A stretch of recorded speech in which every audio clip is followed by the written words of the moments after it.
Maka Abdullah bin Umi Maktum kata, ya Rasulullah, bagaimana orang yang tak mampu berjihad?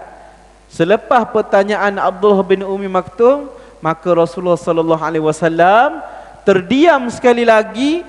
Peha Nabi jadi berat kembali, dan seolah-olah aku menanggung beban berat seperti tadi. Setelah itu Nabi suruh Zaid bin Sabit baca kembali ayat yang dia tulis. Maka Zaid bin Sabit kata, dia baca balik, tidak sama orang mukmin yang ikut berperang dengan berjuang-juang fi sabilillah. Maka bila dibaca lagi, maka Allah Subhanahu wa taala Nabi suruh menulis dengan menambahkan. Lalu Nabi bersabda, tulislah selain daripada orang yang uzur. Jadi Allah terima doa Abdullah bin Umi Maktum. Ayat ini turun bagi tahu bahawasanya orang tak sama orang yang duduk saja dekat rumah dengan orang pergi berjihad, kecuali lah orang tersebut uzur, tak mampu ikut berperang. Maka Abdullah bin Umi Maktum pun bersyukur pada Allah Subhanahu Wa Taala kerana ada ayat yang mengecualikan orang uzur seperti dia. Namun tuan-tuan, walaupun Allah kecualikan dia tak pernah rasa diri dia ni special. Dia nak ikut juga berperang, tuan-tuan. Dan dia telah membulatkan azam dia. Pada suatu hari dia pun turut serta dalam barisan tentera menentang musuh Allah. Dan jadi tugas Abdullah bin Umi Maktum ni adalah dia pegang bendera Islam. Bismillahirrahmanirrahim. Assalamualaikum warahmatullahi taala wabarakatuh. Al-Fatihah. A'udzubillahi minasyaitonir rajim. Bismillahirrahmanirrahim. Alhamdulillahi rabbil alamin. Ar-Rahmanir Rahim. Maliki yaumiddin. Iyyaka na'budu wa iyyaka nasta'in. Ihdinas siratal mustaqim. Siratal ladzina an'amta 'alaihim ghairil maghdubi 'alaihim waladdallin. Amin. Alhamdulillahi rabbil alamin. Wa bihi nasta'in wa la udwana illa 'alal zalimin. Ashhadu an la ilaha illallah wa ashhadu anna sayyidana Muhammadan 'abduhu wa rasuluh. Allahumma salli ala sayyidina Muhammadin al-Fatih lima ughliq wal khatim lima sabaqa nasiril haqqi bil haqq wal hadi ila siratikal mustaqim wa ala alihi wa sahbihi ajma'in. Subhanaka la ilma lana illa ma 'allamtana innaka antal alimul hakim. ولا حول ولا قوة إلا بالله العلي العظيم. رضيت بالله ربا بالإسلام دينا وبمحمد نبيا ورسولا. Apa khabar tuan-tuan, sihat? Alhamdulillah. Syukur kita kepada Allah Subhanahu Wa Taala yang dimuliakan, Tuan Imam, Tuan Bilal, para pimpinan Masjid Tariq bin Ziyad dan seluruh ahli jawatan kuasa, datuk-datuk, para alim ulama yang berada dalam majlis ini, dan tuan-tuan hadirat para tetamu Allah Subhanahu Wa Taala. Tuan-tuan, syukur pada Allah Subhanahu Wa Taala kita dapat turun. Kita dapat keluar daripada rumah kita untuk sama-sama kita menunaikan sunnah Nabi Muhammad sallallahu alaihi wasallam. Ada kalanya ketika Nabi sakit baru Nabi pun masih mengikuti solat berjemaah yang dipimpin oleh sahabat. Jadi solat berjemaah ni adalah sunnah, antara sunnah yang terbesar yang ditinggalkan oleh Nabi Muhammad sallallahu alaihi wasallam. Jadi siapa yang mengamalkan sunnah Nabi dengan istiqamah pada akhir zaman ini, dia dapat pahala seperti pahala mati syahid. Pahala mati syahid, seakan-akan pahala mati syahid. Jadi secara istiqamah lah. Tak ada lah buat hari ni subuh turun solat berjemaah, lusa tak bangun, tak dapat. Dia kena istiqamah. Jadi sama-samalah kita istiqamah untuk mendapatkan pahala sunnah Nabi Muhammad sallallahu alaihi wasallam. Okey tuan-tuan, hari ini tanpa melengah masa kita masuk kepada tajuk kitab kita yang ke-18 dah. Dalam jilid 1 ni dia ada 20. Jadi 18 ni ada lagi 2 lah. Nak habis jilid 1 dan kita akan sambung pada jilid 2. Hari ini kita masuk kepada seorang sahabat yang bernama Abdullah bin Umi Maktum. Abdullah bin Umi Maktum ni tuan-tuan tahulah kisah dia macam mana. Abdullah bin Umi Maktum ni adalah seorang lelaki yang buta.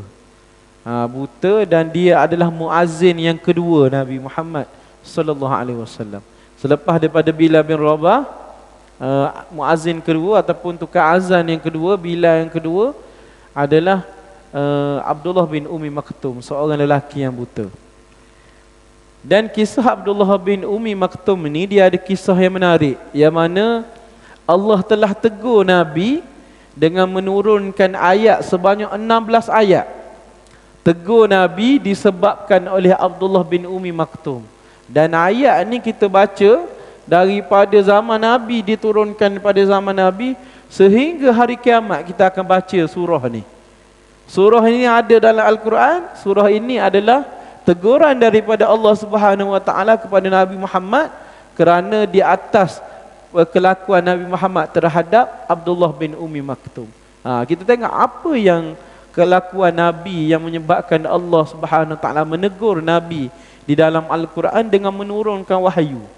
Hari ini kita tengok Abdullah bin Ummi Maktum ini adalah merupakan sepupu kepada isteri Nabi, iaitu Siti Khadijah binti Khuwailid. Jadi dia adalah sepupu Nabi, dan ibu dia bernama Atikah binti Abdullah, dan ataupun digelar Ummi Maktum. Maktum ni maksudnya Umi ni ibu. Macam anak-anak kita zaman-zaman dulu tak panggil lagi Umi, tak glamour lagi bahasa Arab. Mungkin mak ayah kan, Umi tak sebab panggil lagi. Mungkin orang belajar agama mungkin dah panggil Umi. Umi ni ibu. Maktum ni adalah ibu kepada seorang buta. Jadi Abdullah bin Ummi Maktum ni dia lahir-lahir dah buta dah. Dia bukan lahir ada penyakit buta, tak. Dia lahir-lahir tu buta dah. Sebab tu ibu dia terkenal, dia beri nama Ummi Maktum, iaitu ibu seorang yang buta. Jadi Abdullah bin Ummi Maktum ni dia pun sama juga, dia antara memeluk Islam antara yang awal. Dia mengambil cahaya Islam tu masuk dalam diri dia, antara yang awal memeluk Islam. Dia antara kelompok pertama yang masuk Islam, dan bila saya sebut kelompok pertama, golongan yang masuk Islam kelompok pertama ni paling banyak dapat ujian. Dialah kelompok yang kena seksa. Dialah tak boleh beli barangan di pasar kerana diboikot oleh kafir Quraisy. Semua ni adalah kelompok golongan pertama yang baru-baru masuk Islam, dan turut masuk Islam Abdullah bin Ummi Maktum turut bersama masuk Islam pada peringkat awal. Dan kita tengok apa yang berlaku. Abdullah bin Ummi Maktum ini dia ni sering berjumpa dengan Rasulullah dan minta untuk Rasulullah ajarkan.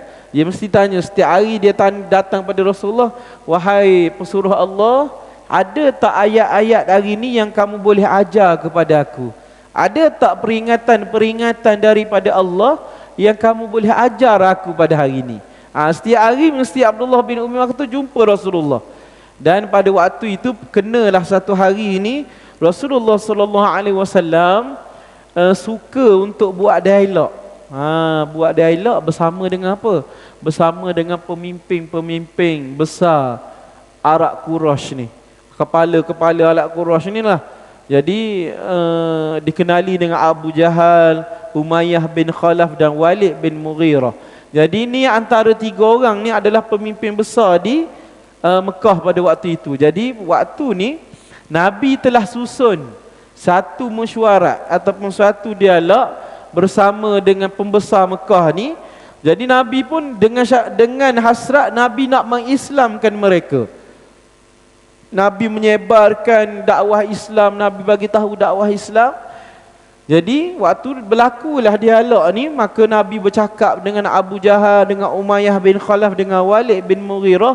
Nabi sampaikan berkenaan dengan keistimewaan Islam, apa yang dapat kalau dia masuk Islam, apa yang dapat kalau dia terima Islam.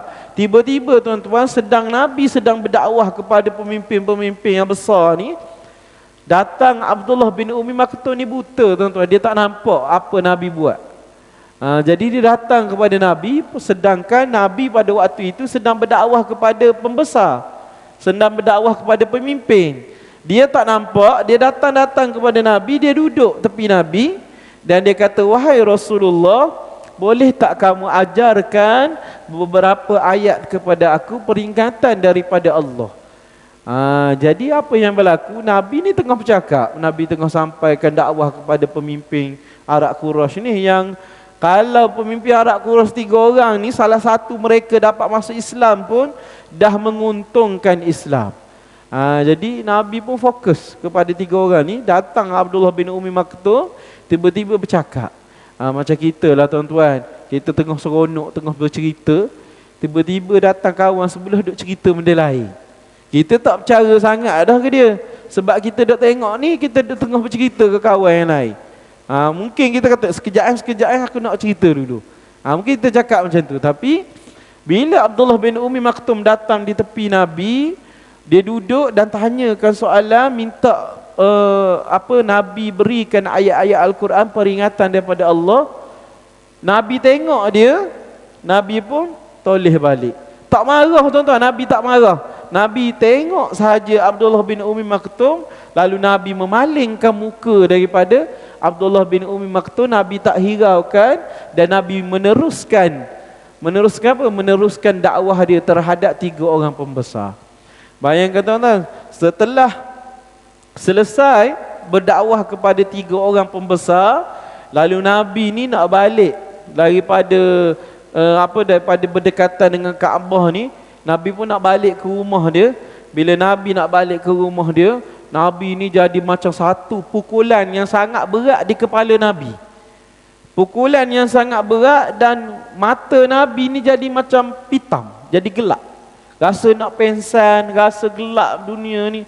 Rupa-rupanya Allah Subhanahu Wa Taala telah menurunkan wahyu kepada Nabi Muhammad sallallahu alaihi wasallam. Ketika itu juga, pada waktu ini, Allah Subhanahu Wa Taala telah menurunkan ayat Abasa, surah Abasa.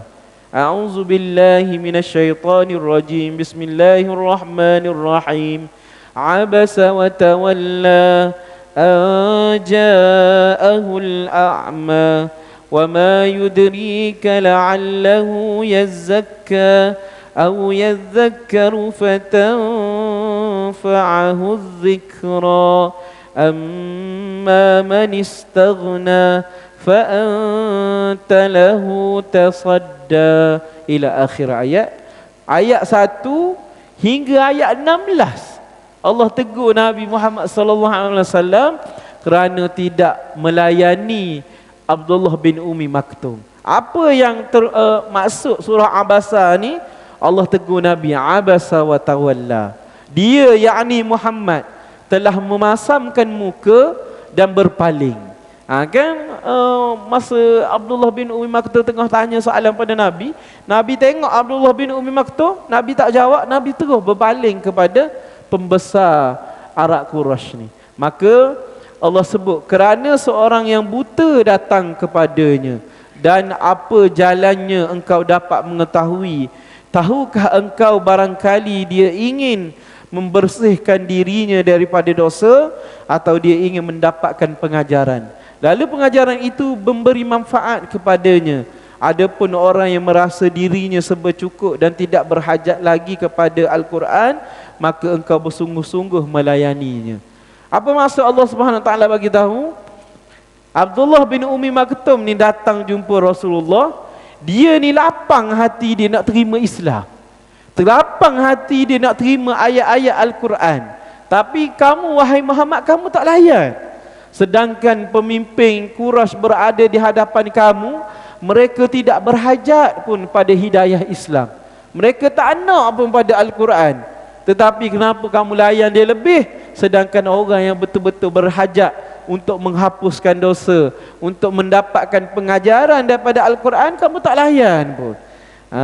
Maka Allah sambung lagi dalam firman-Nya, padahal tidak ada celaan atasmu kalau mereka tidak membersihkan dirinya. Maksudnya, kalau orang kafir musyrikin Mekah tadi tak terima Islam, tak jadi cela pun, tak jadi kurang pun manfaat kepadamu, wahai Muhammad. Dan ada pun orang yang datang kepadamu dengan bergegas, yakni nak dapatkan pengajaran, sedangkan dia takut pada Allah Subhanahu Wa Taala. Dan bila Allah tegur, tuan-tuan, ayat 1 sampai ayat 16 ni kepada Nabi Muhammad sallallahu alaihi wasallam. Sahabat menjadi saksi bagaimana tiap kali Abdullah bin Umi Maktum datang kepada Rasulullah, tak sempat Abdullah bin Umi Maktum duduk, Rasulullah ambil. Nampak ni lah antara orang Nabi tunjuk contoh kepada kita. Kalau ada orang tegur kita benda baik, kita kena terima.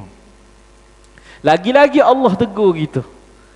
Sebab tu Nabi, bila Allah tegur Nabi, selepas daripada ayat ini turun, ayat 1 hingga 16, apabila Abdullah bin Umi Maktum datang kepada Rasulullah, tak dan Abdullah bin Umi Maktum duduk, Rasulullah bangun ambil Abdullah bin Umi Maktum. Dan sekiranya Rasulullah jumpa Abdullah bin Umi Maktum dekat mana-mana, Rasulullah akan pergi dekat Abdullah bin Umi Maktum dan akan tanya, wahai Abdullah, ada apa-apa lagi ke? Tak settle lagi ni? Ada apa-apa ke kamu nak? Kita kalau orang tegur kita tak? Lagi kita jauh pada dia. Elok-elok kawan kita tegur, Samat mu ni aku tengok lepas sembahyang je mu lari, lepas sembahyang mu lari. Duduk sekejap kita zikir dulu. Last sekali tak ada dah, Samat tak duduk dah sebelah kawan dia. Dia duduk belah sini pula. Last sekali kawan belah sini pula tegur, dia duduk belakang sikit. Kawan belakang pula lepas kata tak datang dah masjid ni. Jadi bila Allah menegur Nabi, Nabi menerimanya dengan rela hati, dan Nabi memuliakan Abdullah bin Umi Maktum, dan sehinggakan Nabi Muhammad sallallahu alaihi wasallam memenuhi hajat Abdullah bin Umi Maktum. Setiap kali Abdullah bin Umi Maktum datang pada Rasulullah, bukan sahaja ayat Al-Quran, bukan sahaja Islam, bukan sahaja hukum hakam diajarkan oleh Nabi, tapi apa yang Abdullah bin Umi Maktum nak. Wahai Abdullah, kamu makan dah ke? Kamu minum dah ke hari ni? Kamu makan kat mana? Semua Nabi tanya. Dan sahabat menjadi saksi bagaimana Nabi Muhammad sallallahu alaihi wasallam selepas daripada turun ayat Abasa wa Tawalla, Nabi melebihkan kaum muslimin berbanding orang kafir. Nabi melebihkan orang yang dah masuk Islam. Nabi melebihkan jaga orang yang dah masuk Islam ini, dan Nabi masih lagi buat dakwah kepada orang-orang kafir. Dan apabila berlaku tekanan-tekanan terhadap Nabi serta para pengikut Nabi pada permulaan dakwah Nabi, menyebabkan Abdullah bin Umi Maktum ini disuruh oleh Nabi untuk berhijrah. Ini adalah kalau kita pergi dekat Madinah sekarang, tuan-tuan, ramainya masuk Islam, itu adalah usaha dua orang. Yang pertama adalah Mus'ab bin Umair, dan yang kedua adalah Abdullah bin Umi Maktum. Dua orang ni Rasulullah hantar dua orang nakib, iaitu orang yang nak mengajarkan Islam. Sebab waktu sebelum Rasulullah berhijrah, ada penduduk Madinah bagi tahu kepada Nabi, dia datang jumpa Nabi, wahai Muhammad, semua penduduk Madinah dah tahu bahawa akan datang Rasul akhir zaman, akan datang ke Madinah. Wahai Muhammad, datanglah ke Madinah, kami menunggu kehadiran kamu. Maka Rasulullah kata, betul ke? Betul wahai Rasulullah, kami semua menunggu kehadiran kamu, Nabi akhir zaman. Jadi apa bila turun ayat hijrah, maka apa Nabi buat? Nabi menyuruh dua orang dulu. Yang pertama Mus'ab dengan Abdullah bin Umi Maktum untuk pergi ke Madinah untuk ajarkan Islam dulu kepada penduduk Madinah sebelum Nabi sampai. Jadi tuan-tuan, bila ditugaskan Abdullah bin Umi Maktum dengan Mus'ab, apa yang berlaku ketika Nabi Muhammad sallallahu alaihi wasallam sampai ke bumi Madinah, lebih 500 hingga 600 orang dah masuk Islam dah. Dia dah selesaikan tugas dakwah, lebih 500 hingga 600 orang dah masuk Islam. Memudahkan urusan Rasulullah. Dan Abdullah bin Umi Maktum juga ketika di Madinah, Abdullah bin Umi Maktum dilantik oleh Rasulullah untuk menjadi tukang azan ataupun muazzin. Kita sekarang panggil Bilal. Kita tak panggil nama tukang azan sekarang nama Abdullah. Padahal Abdullah bin Umi Maktum ni tukang azan juga, tapi kita tak panggil Abdullah. Tugas Abdullah. Orang pelik, apa pula Abdullah? Bahawa dia Bilal juga. Nama yang tukang azan ni adalah muazzin. Yang sebetul Bilal ni nama Bilal bin Rabah. Kalau sebetulnya siapa nak muazzin, siapa yang nak mengumandangkan azan. Muazzin tu adalah siapa tukang azan. Jadi Rasulullah melantik muazzin kedua adalah Abdullah bin Ummi Maktum. Apa yang berlaku pada bulan Ramadan, yang azan untuk waktu bersahur adalah Bilal bin Rabah. Tapi yang azan untuk bila masuk subuh adalah Abdullah bin Ummi Maktum. Dua orang tu azan ni setiap hari dia menunaikan tugas dia menjadi muazzin. Bila nak sahur pada bulan Ramadan, Bilal bin Rabah akan azan yang pertama. Azan pertama tu, makanya yang kedua azan untuk masuk waktu subuh ini diazankan oleh Abdullah bin Ummi Maktum. Jadi tuan-tuan, sebagai memuliakan Abdullah bin Ummi Maktum, Rasulullah sallallahu alaihi wasallam apabila datangnya tuan-tuan, dia datang, Rasulullah nak pergi keluar melebihi 10 hari, Rasulullah meninggalkan kota Madinah. Rasulullah ni pemimpin, Perdana Menteri ataupun Presiden di negeri Madinah. Jadi kalau Presiden ni, kalau dia tinggalkan negeri, Perdana Menteri kita kalau tinggalkan negeri, dia ada yang menggantikan tugas dia dalam negara, iaitu timbalan Perdana Menteri. Jadi Rasulullah ni dia ada melantik beberapa orang. Bila Rasulullah keluar negeri, akan ada orang yang mengganti tempat dia untuk memberikan zakat, bagi hukum hakan, bagi harta Baitulmal kepada penduduk-penduduk di Madinah. Jadi Rasulullah telah melantik Abdullah bin Ummi Maktum. Sekiranya aku keluar daripada Madinah lebih 10 hari, Abdullah bin Ummi Maktum lah yang akan menjaga penduduk Madinah. Salah satunya berlaku pada waktu pembukaan kota Mekah. Pada Nabi daripada dah berhijrah ke Madinah, dah beberapa tahun Nabi nak balik ke Mekah, waktu pembukaan kota Mekah, yang jaga Madinah pada waktu itu adalah Abdullah bin Ummi Maktum. Jadi besarlah bagaimana Rasulullah ni bagi bagi kemuliaan kepada Abdullah bin Ummi Maktum. Jadi tuan-tuan, selepas itu kita tengok bagaimana Abdullah bin Ummi Maktum ini menyertai peperangan walaupun dia buta. Secara logiknya kalau orang buta ni nak perang macam mana? Kalau libah pedang pun kena orang sendiri, kena tim sendiri. Jadi selepas peperangan Badar, turun wahyu yang mengangkat kaum muslimin yang ikut berperang di jalan Allah. Tuan-tuan, bila sahabat ni berperang di peperangan Badar, apa yang berlaku? Allah Subhanahu Wa Taala menurunkan ayat mengangkat darjat orang yang berjuang, orang yang syahid di jalan Allah. Jadi bila Abdullah bin Ummi Maktum dengar ayat daripada Al-Quran tu, dia bukan dengki tuan-tuan. Dia rasa diri dia tak mampu ikut berperang. Tapi tak ada ke ayat daripada Allah yang mengecualikan golongan-golongan yang tak mampu macam dia, golongan yang orang OKU ni? Ada ke ayat Allah yang tak bagi mereka ini berperang? Maka Abdullah pun mengadu kepada Rasulullah, ya Rasulullah, seandainya aku tak buta ya Rasulullah, aku ikut dengan kamu pergi berjihad. Maka Abdullah bin Ummi Maktum pun berdoa, wahai Allah, turunkanlah wahyu mengenai orang yang uzur seperti aku, orang yang tak mampu ikut berperang seperti aku. Wahai Allah, turunkanlah ayat ya Allah. Abdullah bin Ummi Maktum ni dia rasa macam tak special lah dia, sahabat lain ikut berperang, Allah turunkan ayat mengangkat darjat orang berikut berperang, tapi dia tak boleh ikut berperang. Sebab tu dia dah kata, ya Rasulullah, kalau aku tak buta, aku ikut berperang ya Rasulullah. Jadi sebab itu selepas dia mengadu pada Rasulullah, dia berdoa, wahai Allah, turunkanlah ayat wahyu yang mengenai orang-orang yang uzur seperti aku. Maka selepas Abdullah bin Ummi Maktum berdoa, tuan-tuan, maka dijawab oleh Allah Subhanahu Wa Taala. Zaid bin Sabit, penulis wahyu Nabi. Nabi ni tak pandai menulis tuan-tuan. Nabi tak pandai tulis, Nabi tak pandai baca. Apabila datang wahyu kepada Nabi Muhammad sallallahu alaihi wasallam, turunnya ayat Al-Quran, Nabi suruh Zaid bin Sabit untuk menulis wahyu ini. Maka bila turun wahyu tuan-tuan,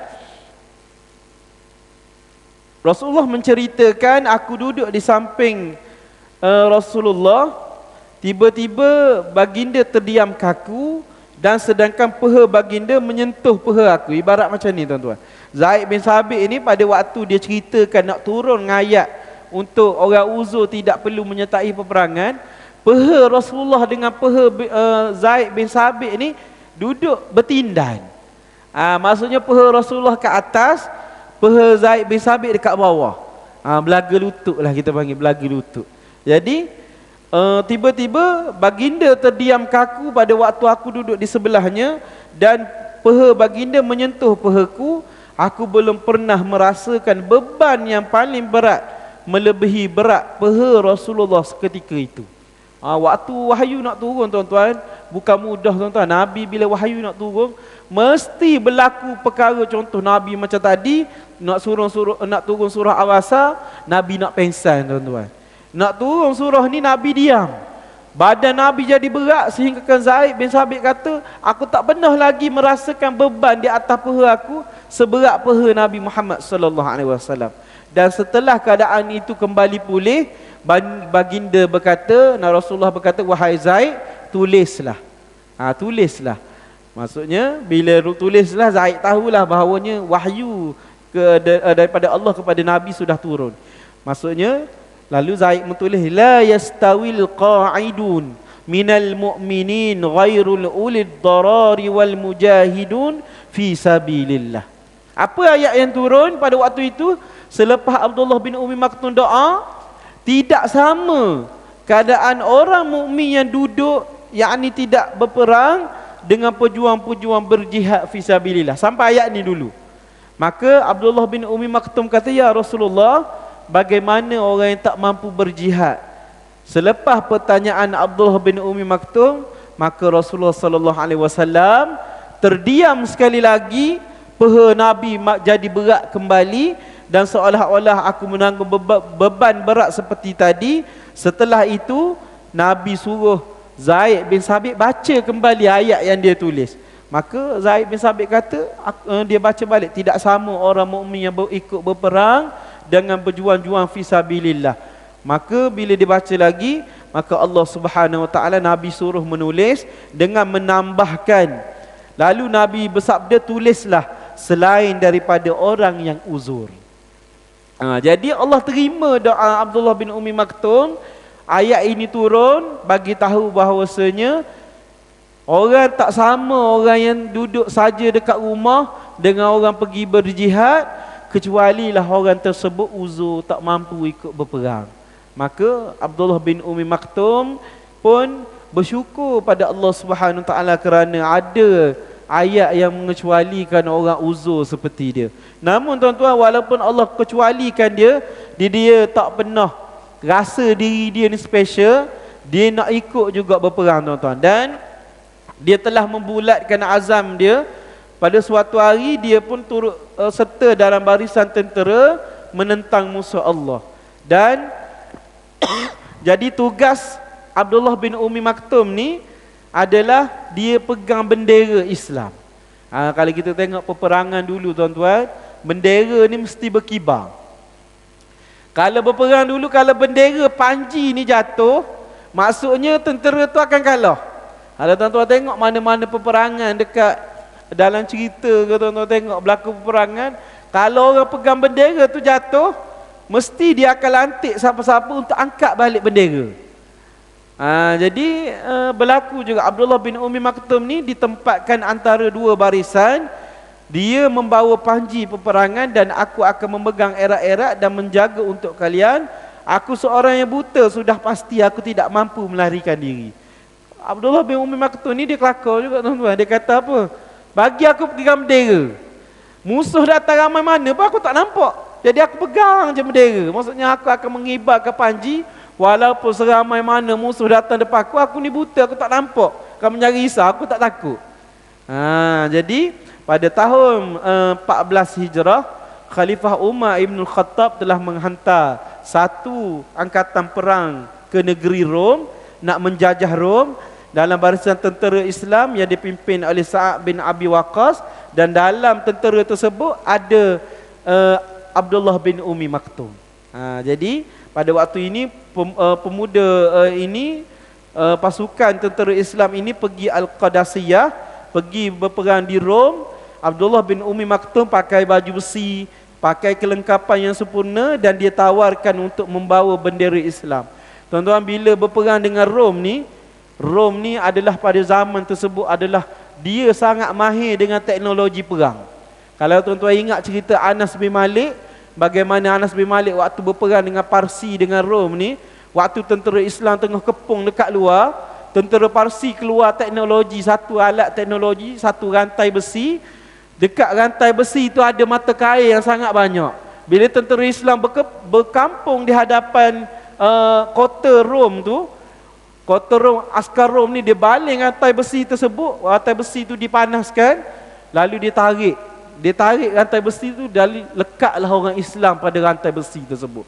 Jadi tentera Rom ni dia glamour pada waktu itu dengan alatan teknologi yang canggih pada waktu itu. Dan orang Islam ni tak ada, apa orang panggil, tak ada teknologi canggih. Tapi orang Islam ni lebih kepada semangat jihad, tuan-tuan. Jadi pada waktu inilah Abdullah bin Umi Maktum pegang bendera juga. Tapi dia pakai baju besi tu, pakai baju besi lengkap, pakai topi perang, tuan-tuan. Dan saya pernah bulan lepas saya pergi Singapura, tuan-tuan. Pergi satu masjid ni dia ada hubungan dengan Mekah, tuan-tuan. Dia ada hubungan dengan Mekah. Jadi ada baju besi ni, ada simpanan baju besi diberikan kepada satu masjid ni. Jadi beliau berikan pada masjid ni, dia letak dalam cermin, tuan-tuan. Jadi dia letak dekat situ berapa kilo berat baju besi kan. Tuan-tuan, rupanya baju besi ni kalau kita pakai, tuan-tuan, dia tambah lagi kita punya berat badan 15%. 15 hingga 20%. Kalau saya badan besar dah ni, tuan-tuan, tambah baju besi rasa tak larat nak berjalan. Tapi dia tambah 15 hingga 20% kita punya berat badan baju besi ni. Jadi Abdullah bin Umi Maktum pakai baju besi, tuan-tuan. Pada waktu itu dia pegang bendera panji Islam, dan kedua-dua angkatan perang daripada Rom dan Islam bertempur dengan sangat sengit.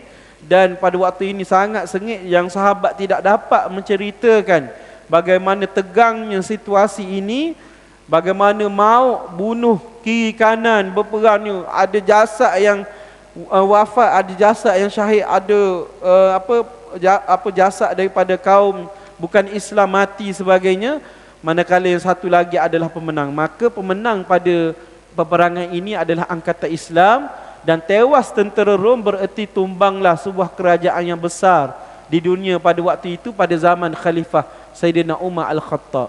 Dan pada waktu tengah cari-cari jasad orang Islam nak tanam, tuan-tuan, nak makamkan, pada waktu tengah cari, dah kumpulkan jasad selepas peperangan Islam dah menang. Pada waktu ini tentera-tentera Islam yang hidup cari jasad-jasad orang Islam mana yang Islam yang terkorban, dalam ratusan, dalam ribuan syuhada yang terkorban. Antara yang gugur, yang syahid adalah Abdullah bin Umi Maktum. Sama juga, tuan-tuan, kalau tuan-tuan tengok satu video sekarang, Ketua Biro Politik Hamas, tuan-tuan, baru-baru ni, Yahya Sinwar, baru je kena lantik, tuan-tuan, tak sampai 2 bulan tak silap saya. Selepas daripada selepas daripada yang seorang tu syahid dekat Iran, lantik Yahya Sinwar ni, tuan-tuan, semalam disahkan oleh Hamas telah syahid lah. Bayangkan, tuan-tuan, waktu syahid, drone Israel ni pergi tunjuk dekat dia punya jasad, tuan-tuan. Tangan dia putus sebelah dah. Tangan putus sebelah, kepala kena tembak, tuan-tuan. Tapi pegang batang kayu lagi. Nak libah drone. Tuan-tuan boleh tengok, saya tengok dalam Telegram. Saya Nadir An-Nuri, satu video Israel ni, dia serang, dia lokasi yang diberikan oleh perisik daripada Amerika Syarikat, diberi pada Israel. Jadi dia tahu lokasi Ketua Biro Politik Hamas ni, Yahya Sinwar ni, berada dalam rumah tersebut. Jadi dia bom rumah tersebut, dia serang dalam peperangan sampai putus tangan Yahya Sinwar tu. Pada waktu drone Israel tu masuk dalam rumah tu, tunjuk jasad Yahya Sinwar ni, dia duduk atas kursi, tuan-tuan, tengah pegang batang kayu.